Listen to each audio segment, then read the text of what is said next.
কোনো মানে বাঙালি রেস্টুরেন্টে যেতে, যেমন হয় না বাঙালি খাবার যেখানে পাওয়া যায়, মা বলে কি বাঙালি খাবার তো বাড়িতেই খাই, রেস্টুরেন্টে গিয়ে বাঙালি খাবার খাও কেন? তখন অন্য কিছু খাবো, অন্য দেশের খাবার। দেশ বলতে তো ওই চাইনিজই আমরা বুঝি।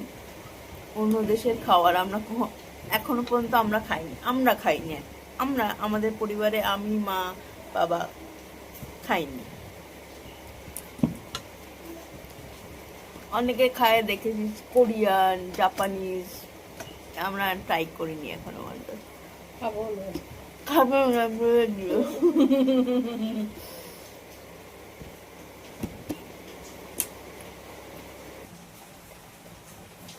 আজকের লাঞ্চ মেনু ভাত, কালকের পুর রয়ে গেছে। আজকে বাবা আর মাছ এনেছে বাজার থেকে, সেই আর মাছের ঝোল। আচ্ছা, কালকে পেঁপের ঝোল করেছিল, পেঁপের ঝোল রয়ে গেছে। আর আমার মামি মাছের কাঁটা দিয়ে একটা তরকারি করেছে, সেটা দিয়ে গেছে। তো এইটাই হচ্ছে আমাদের লাঞ্চ মেনু আজকে।